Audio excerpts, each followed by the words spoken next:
नमस्कार श्रोते हो. साहित्य पंढरी या कथाकथन चॅनलवर तुम्ही ऐकताय पोपटराव भसे लिखित धमाल ही कादंबरी आणि आज भाग 3. पण श्रोते हो, तत्पूर्वी तुम्ही जर अजूनपर्यंत चॅनल सबस्क्राईब करू शकला नसाल तर एकच विनंती करतो, कृपया चॅनल सबस्क्राईब करा. महिना अखेरीमुळे मधल्या सुट्टीनंतर शंकरची शाळा सुटली. तो आनंदासह व्हरांड्यात येऊन उभा राहिला. पावसाची चळक आल्यामुळे त्यानं थांबून राहायला लागलं. मध्यंतरी 4-5 मिनटं गेल्यानंतर शंकरनी वर्गात डोकावलं, भोवताली नजर फिरवली. त्यात कमला आणि माधुरी दिसली नाही. तो आनंदाजवळ येऊन हळूच म्हणाला, आनंदा, दोघी पण दिसत नाहीत. आपल्याला टांग मारलेली दिसती त्यांनी. अरे, कमलाकडे छत्री होती.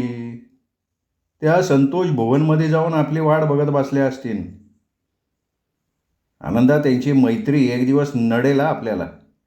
उगा मनात नाही ते आणू नको रे. माधुरी मेवणी आहे माझी. ती कोणी परकी नाही म्हणून त्यांच्याशी आपली मैत्री जडली. दोघी निर्मळ मनाचे आहेत आणि आपल्याही मनात पाप नाही. त्यामुळं नडायचा प्रश्नच येत नाही दोस्ता. आणि असं तू म्हणतो रे, पण जगाला तसं वाटलं पाहिजे ना. जगाशी काय देणं घेणं आहे आपल्याला. बरं चल, पाऊस थांबलाय, निघू चल. 2 मिनटं थांब, वरांड्यातल्या मुलामुलींना जाऊ दे की. सगळे विद्यार्थी शाळेच्या गेट बाहेर पडल्यानंतर आनंदा म्हणाला, शिवपुतळ्याच्या पुढच्या गुलाबाच्या ताटवाला फुलं असतील. रिकाम्या हाताने कमलाला काही शुभेच्छा देता यायच्या नाहीत. जाता जाता 2-3 फुलं घेऊन जाऊ. अरे, सकाळी ती चॉकलेट वाटायला लागली तेव्हा तिच्या वाढदिवसाचं समजलं. काल सांगायला पाहिलं होतं ना तिने आपल्याला. दोघे शिवपुतळ्याकडे गेले. दोघांनी गुलाबाच्या फुलाच्या 2 विती एवढ्या फांद्या तोडून घेतल्या. मग ते संतोष भुवनकडे गेले. दोघीजणी नेहमीच्या कोपऱ्यातल्या टेबलालगतच्या खुर्च्या त्यांची वाट बघत बसल्या होत्या. ही जोडी त्यांच्या पुढ्यात जाऊन बसताच माधुरी म्हणाली, शाळा सुटून जा म्हणत झालं की आनंदा. किती वेळ वाट बघायची रे? अगं, गुलाबाची फुलं आणायला गेलतो. तुम्ही गेले असणार असा हिचा समज झालता. हे बघे, आम्हाला आधी हिचा अभिष्ट चिंतन करून दे. Kamala, happy birthday to you. तुझं भावी आयुष्य सुखाचं, समृद्धीचं, भरभराटीचं, आनंदाचं जाऊ दे. तुझ्या हातून थोरा मोठ्यांची देशाची सेवा घडू दे. कमलाच्या हातात गुलाबाचा ताटवा देत आनंदा म्हणाला, नाही, पण आधी हे सांग, कोणच्या आनंदाचं भावी आयुष्य जावं मित्रा? अरे बाबा, या आनंदाबद्दल नाही म्हणलो मी. नाही, मनात असेल तर सांग ना. हां, तुझ्या मनात असेल तर सांगा. मी कमलाला विचार करायला सांगते. का लाज होतंय राव मला. आमची मैत्री सध्या तरी गंगोदाकासारखी. पोरींनो, भलतं सलतं मनात आलं ना तुमच्या, तर आधी आमच्या कानात सांगायला विसरू नका. शंकर मिश्किलपणे म्हणाला, तू कमलाला शुभेच्छा नाही दिल्या. विचार करतोय, आता बदलून द्यायला पाहिजे ना. अवघड शुभेच्छा नको देऊ शंकर, साध्या सोप्या चालतील. स्मिता हास्य करत कमला म्हणाली, कमला, तुझ्या हातून आमची सेवा घडो. सर्वांशी प्रेमानं वागण्याची देव तुला सुबुद्धी देवो. तुला तुझ्या मनपसंत नवरा मिळो. तुला अष्टपुत्र होवोत. आणि आनंदा. माधुरी मोठ्यानं हसत टाळ्या वाजवायला लागले तेव्हा कमला हात जोडून म्हणाली, अष्टपुत्रांचा जमाना नाही राहिला शंकरराव. अरे, 1-2चा कंजूसपणा काय कामाचा आहे? आमच्या नांदूरमधल्या एका मर्दानीने 1 डझन पिल्लांना जन्माला घातले. अजून ठणठणी ते. असू दे, तिचा वारसा तू खुशाल चालव. आपली काय हरकत नाही. काय खायचं मागवू सांगा. अरे, लखपती बापाची मुलगी आहे तू, तुझ्या आवडीप्रमाणे मागव ना. मग तुझ्या मेहुणीच्या आवडीप्रमाणे मागू. नाही कमला, माझी आवड मिसळ भजीपाव याच्या पलीकडं नाही. वाढदिवस तुझा आहे. बरं, काय मागवायचं रे शंकर? हे बघ कमला, तू अगत्याने आम्हाला या हॉटेलात बोलवलं. मैत्रीचे रेशीम धागे जपताना कधी गर्व अहंकार जाणवू दिला नाही. माधुरी म्हणली ना त्याप्रमाणे साधा वडापाव मागितला तरी गोड लागन. मग रवा डोसे आणि कांदा भजी मागवते. बरोबर गोड पाहिजे असेल तर एखादी बर्फी किंवा गुलाबजाम. नको, गोड नको कमला. खाणं संपल्यावर फक्त साधा चहा मागव. ठीक आहे. कमलानं ऑर्डर दिल्यानंतर आनंदनी विषयांतर केलं. एक विचारायचं आहे तुम्हाला. काय? परवा संध्याकाळी तुम्ही गेलत्या ना जिजामाता उद्यानात? गेलो होतो की. माधुरीने हसत हसत उत्तर दिलं. मग वाळुंज सर आले असणार. आलते की ते. चिठ्ठीत सांगितलेल्या बाकावर अर्धा पाऊण तास शिंदेबाईची वाट बघत बसून होते ते. मग मग कंटाळून गेले. तुम्ही भेटल्या का त्यांना? आम्ही भेटलो की. आम्हाला बघताच इतके भावरले. शिंदेबाई अचानक आले तर बिंग फुटल म्हणून त्यांना घाम फुटला. कुणाची वाट बघताय सर? हिनी त्यांना गंभीरपणे विचारलं बरं का. काय सांगती? मग काय उत्तर दिलं? त्यांना उत्तरच नाही देता आलं. 2 दिवसांनी आम्ही वाळून सरांना शिंदेबाईच्या नावाने आणखीन एक चिठ्ठी देणार आहे. रविवारी संध्याकाळी 8 वाजता तुमच्या खोलीवर येते असंच लिहितो चिठ्ठीत. नको रे, हा फार मोठा डोस होईल शंकर. हो दे ना, त्याच्याशिवाय सरांचा पावित्र्याचा टॅम्बाच उतरणार नाही. शिंदेबाईंनी त्यांना चांगला चपलाचा प्रसाद दिला पाहिजे. अरे शिंदेबाईची बदनामी होईल. त्यांनी आपलं काय घोडं मारले. आपल्याला फक्त वाळून सरांना धाडं शिकवायचं आहे. आणि सरांनी चिठ्ठ्यांबाबत बाईंना विचारलं तर? मग बाई सरांवर भडकल्याशिवाय नाही राहणार. अरे पण वाळून सर तुमचं अक्षर ओळखतील ना, मग सगळं प्रकरण आपल्या अंगलट येईल. कमलानं शंका व्यक्त केली. आम्ही आलटून पालटून लिहू की ओळी. मग काय, मग सरांची आणखीनच खात्री होईल. आमचाही हात यात आहे अशी ही शंका त्यांना येऊ शकते. नाही, तुम्ही लय काळजी करू नका. तुमच्यावरनं सरांनी फार डिवचलं आहे आम्हाला. त्यांना तोड द्यायला आम्ही लय समर्थ आहे. वहिनीने तुला भेटून जायला सांगितलं आहे आनंदा. कशासाठी? अरे उद्या दादा वहिनीला गोव्याला जायचं आहे ना. दाजींना फिरायचा कंटाळा येत नाही का गं माधुरी? जवानी दिवाणी असते. लग्न केल्याशिवाय नाही कळणार शंकर तुला. आणि मग हे तुला लग्नाच्या अगोदर कसं काय समजलं? पुन्हा सगळ्यांचा हाशा आला. कमला, तू आम्हाला ही जी प्रेमापोटी छोटी पार्टी दिली तिचं मोल आमच्या दृष्टीनं लय. खरंय खरंय, आभार मानणं उचित नाही, पण कर्तव्य भावनेनं आम्ही आभार मानतो. धन्यवाद. आनंदा हात जोडून म्हणाला नंतर. आणि इथून पुढेही परमेश्वर अशी सद्बुद्धी देव तुला कमला, आणि ती पण वारंवार बरं का. शंकर उठत म्हणाला. कमलाला निरोप देऊन आनंदा शंकर माधुरीबरोबर तिच्या घरी गेले. आनंदाची बहीण सुनंदा ओसरीतल्या खुर्चीत बसून ब्लाऊजची हातशिलाई करत होती. त्यांना बघताच तिने विचारलं, अरे मधल्या सुट्टीनंतर तुमची शाळा सुटणार होती ना? मधल्या सुट्टीनंतरच शाळा सुटली वहिनी. मग एवढा वेळ कुठं थांबला? कमलाचा वाढदिवस साजरा करायला गेलतो संतोष भुवनमध्ये. काय सांगताय? काय काय खाऊन आले? काय रवा डोसा, कांदा भजी. मग मी पण तुमच्यासाठी मैद्याच्या पुऱ्या आणि बटाट्याची भजी करून ठेवली. आता ही बाया बोलली असती तर आम्ही कमलाची पार्टी उद्यावर ढकलली असती ना. अरे बाबांनो, सकाळी वहिनीने तोंड आवळून घेतलं होतं. होय का अक्का? तुमच्या मेवणीला विचारा. मी नाही सांगणार. तुमचं तुम्ही नेसतारा, मला मध्ये घ्यायचं काम नाही. काय भानगड आहे अक्का? काय नाही रे, संसारात भांड्याला भांडं लागल्याशिवाय गोडवा नसतो.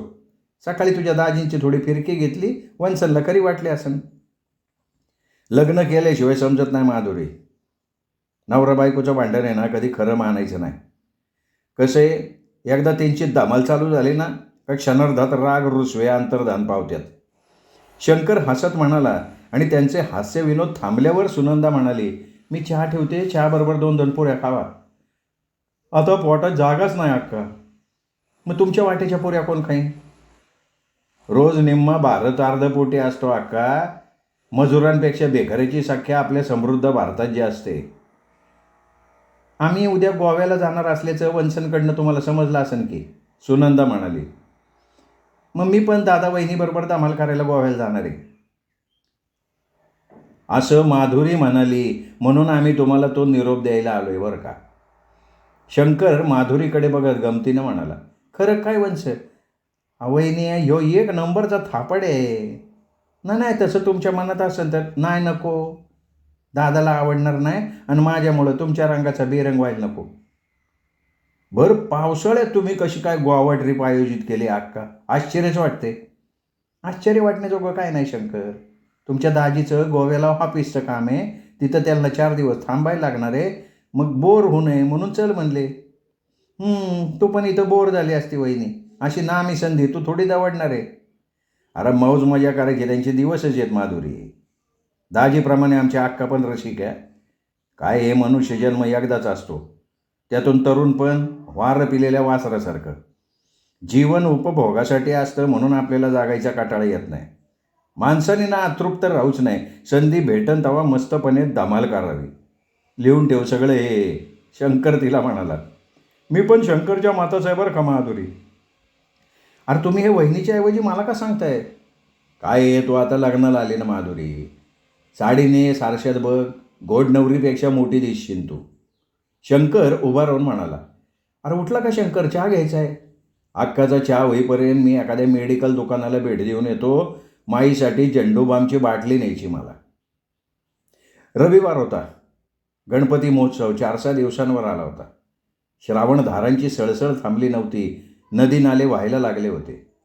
रानं हिरवाळली होती, पिकं तरारली होती. चराचरात आनंद भरला होता. पण माईंची कमी झालेली कंबरदुखी मात्र पुन्हा वाढायला लागली होती. उठताना बसताना तिला माकड हाडाच्या जवळच्या मणक्यात वेदना जाणवायला लागल्या होत्या.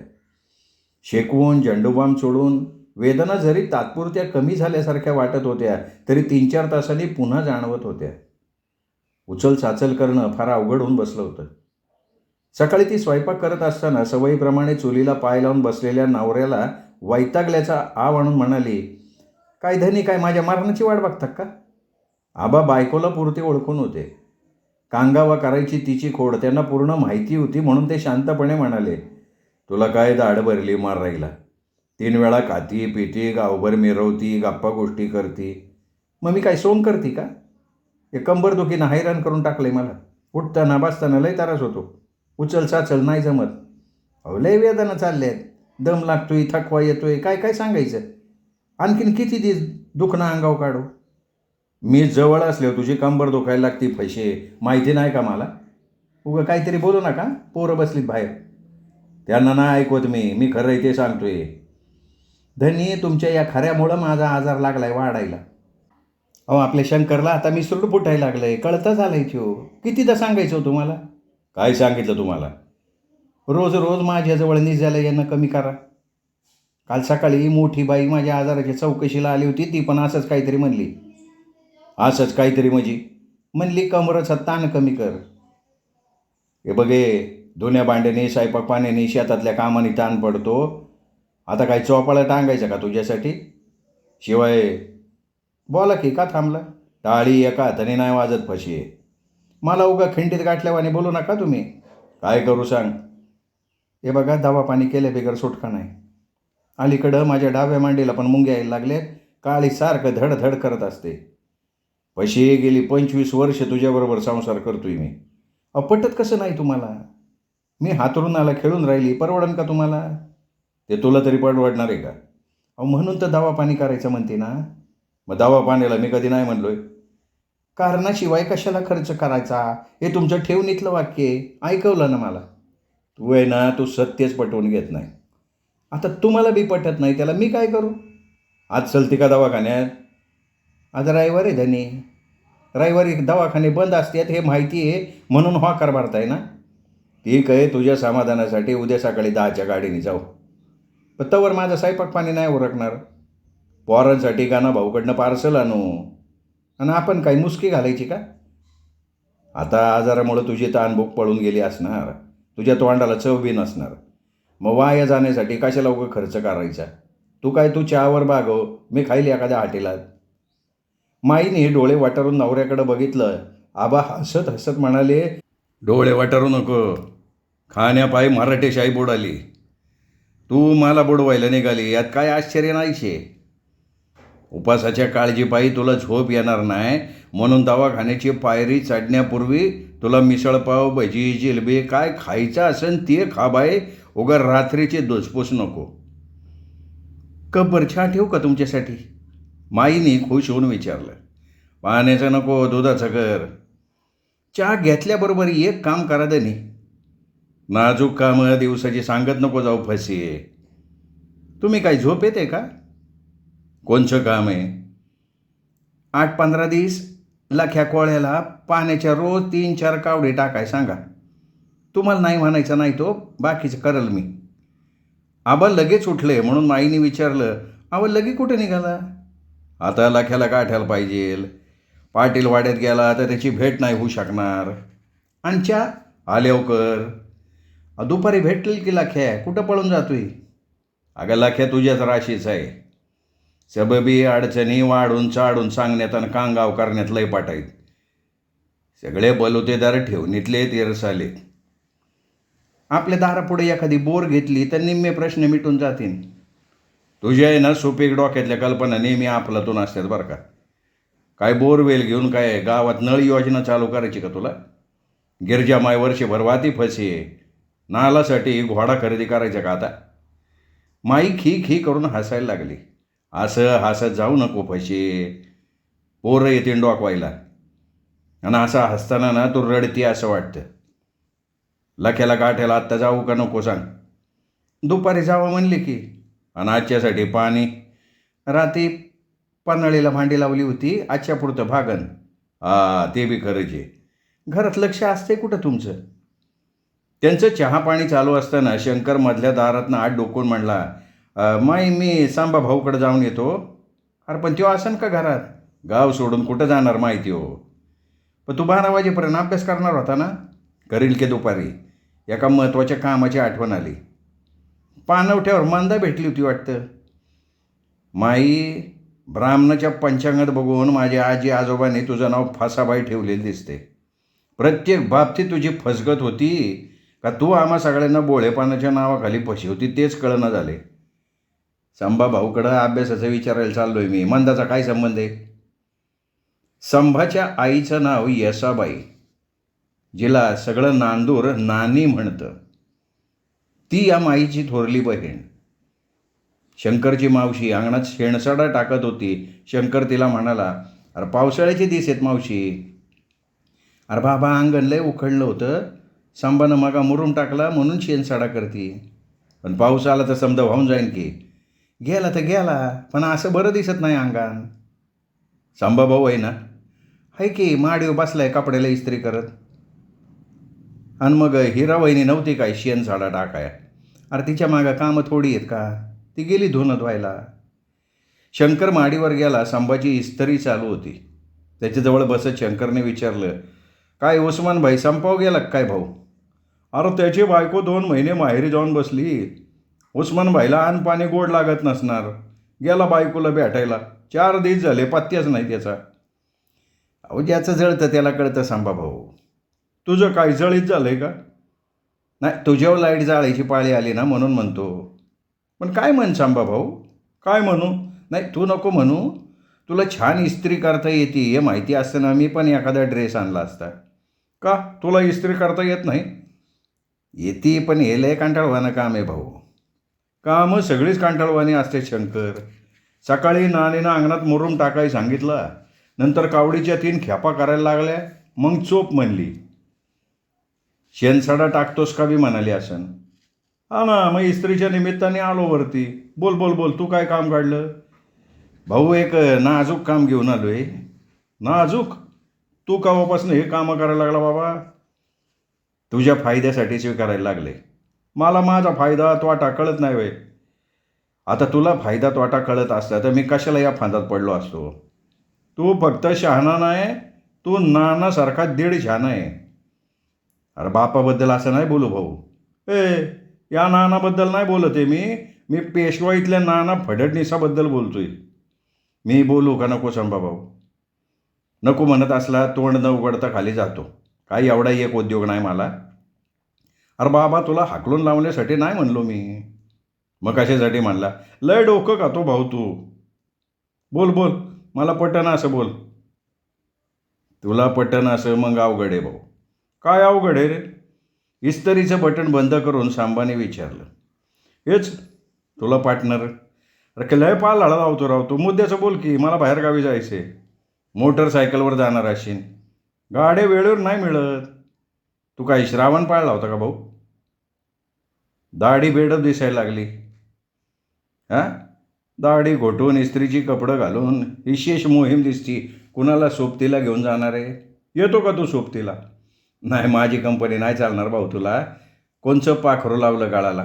अरे किती गोळ घालतो राव तू. म्हणून तुझ्याशी बोलायचा बी काटाळा येतो.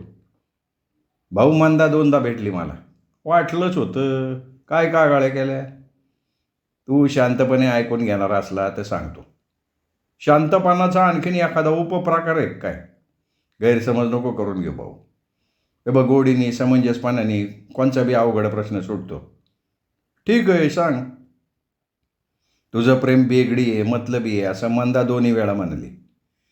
तिचा माझ्यावर नसेल विश्वास तर म्हणा माझा नाच सोडून दे. ही मागणी गैर आहे संभाभाऊ. तिचा विश्वास बसायला तयार नाही. कमीत कमी साखरपुडा तरी व्हायला पाहिजे ना. मग मी पाहिजे तेवढं पाहिजे तेव्हा शंभूर राजेबरोबर रंग खेळायला तयार आहे असं मंदा म्हणले. अरे पण घरचे 2 तोळ्यासाठी अडून बसले ना. आणि त्यात तो आणखीन एका वर्षाचा खोडा घातलाय. खोडा मी नाही घातला, नाना नानीने आणि शिवादादानी घातलाय. हीच तर खरी मी काही संभाभाऊ. कशी काय तेच सांगायला आलोय तुला. चक्रवून गेल्यासारखं संभानं शंकरकडे बघितलं. शंकर म्हणाला, माझ्या बोलण्यावर तुझा कदाचित विश्वास नाही बसणार भाऊ. काय भानगड काय भाऊ? भानगडच आहे. हे बघ, मंदा तुला पसंत असताना, अरे बोल ना पुढं, गप का? मंदा तुला पसंत असताना काका मावशीनी शिवादादानी 2 तोळ्यासाठी आडून बसायचं काय कारणच नाही ना. अरे 11 एकराचे बागायतदार तुम्ही. तुमच्यासाठी 2 तोळे काय फार मोठी दौलत आहे. तुमचा एक कोपरा पिकला तरी तुम्ही 10 तोळे घेऊ शकताय. या 2 तोळ्याने किती प्रतिष्ठा वाढणार आहे हो तुमची. तुला सांगतो, मंदाला नाकारण्याची ही चाल आहे संभाभाऊ. म्हणून मंदाने तसंही असेन तिला सुगावा लागला असेन. कसला सुगावा? आता तिला सुगावा लागला आहे का नाही हे मी ठाम नाही सांगू शकत. मला मात्र सुगावा लागला आहे. तू भाऊजेस खरं असेल ते सांग ना. नाही पण तू याची वाच्यता कोणाजवळ करणार नाही. शपथेवर सांगणार असलं तर सांगतो. शपथेवर सांगतो बाबा, हा गौप्यस्फोट मी कोणाजवळ करणार नाही. आता तरी सांग. संभा कपाळावरचा घाम पुशीत म्हणला. आपला परभूमामा आहे ना, परभूमामा तुला गोधीसाठी 11 तोळे द्यायला तयार झालाय. अरे पण परभूमामानं गोधी तुला द्यायची कबूल केली ना शंकर. केली होती. माझं शिक्षण चालू आहे. पदवीधर व्हायला मला अजून 5-6 वर्षाचा काळ आहे. तोपर्यंत गोधीला बिन लग्नाची ठेवणं मामा मामीला धोकादायक वाटत असन म्हणून त्यांनी तुला जावई करून घ्यायचा निर्णय घेतला असणार. अरे पण ती झिपरी आताशी 9वीत गेली ना. मग तुझं कॉलेज पूर्ण होईपर्यंत तिची 10वी होती ना पूर्ण. नाही पण प्रभू मामाने मावशीला शब्द दिलता. कलियुग आहे संभाभाऊ, कलियुग आहे. प्रभू मामानं एका बहिणीच्या ऐवजी दुसरी बहीण गाठली. नाहीतरी ती हाडळ मला पसंत नव्हतीच. बरं झालं तिच्यात आवडीतून मी सुटलो. या अशा प्रकारे शंकरनं टाकलेल्या अचूक गुगलीनं संभाचा त्रिफळा उडाला. तो घामाघूम झाला आणि म्हणला, अरे ती येडगळ. संभाभाऊ, शेणातला किडा शेणात नाही राहत. माझ्या निरीक्षणानुसार एक सांगतो. आणखीन काय सांगतो तू? ती गोधी आहे ना, गोधी दिसती तशी नाही आहे. मग कशी आहे? फार दुर्तय, चाणक्ष आहे. रंगाव जाऊ नको. उन्हात फिरती म्हणून काळी दिसती. इथं आल्या बघ 4-6 महिन्यात रंग बदलतो का नाही. नाही पण मला गोधी पसंतच नाही ना शंकर. अरे तुझ्या पसंतीचा विचार करायचा असता आता काकाने मावशीने लगे होकार दिला असता ना. म्हणजे तू तुझी सुटका करून घेतली. संभाभाऊ, नाही मला तर वाटतं तुझी काहीतरी चाल असली पाहिजे. काय बोलतो भाऊ तू? माझ्या मनात काय काळं बेरं नाही. तुला शपथेव सांगतो मी. मग आता काय करायचं? आता बंडाचं निशाण फडकवायचं भाऊ. कसं? ते 2 तोळ्याचा आणि शिक्षणाचा आग्रह आहे ना, धरायचाच नाही. लवकरात लवकर साखरपुडा उरकून घ्यायचा आग्रह धरायचा. गोधीचा विषयच काढायचा नाही. तिचा विषय निघण्यापूर्वी चपळाई करायची. मला अवघड वाटतंय सगळं. नाही भाऊ, एक उपाय आहे सांगतो. कोणचा? आबाच्या कानी लागा. त्यांना कसं पाठवायचं ते मी सांगल. मी शक्कल आहे माझ्याकडं. तू अजिबात चिंता करायची नाही. तू फक्त आबांच्या कानी लाग बस. श्रोते हो, तुम्ही ऐकताय पोपटराव भसे लिखित धमाल ही कादंबरी. आज 3रा भाग आपण ऐकला. 4था भाग ऐकण्यासाठी उद्या भेटूयात दीपक रेगे कथाकथन चॅनलवर. तोपर्यंत नमस्कार श्रोते हो.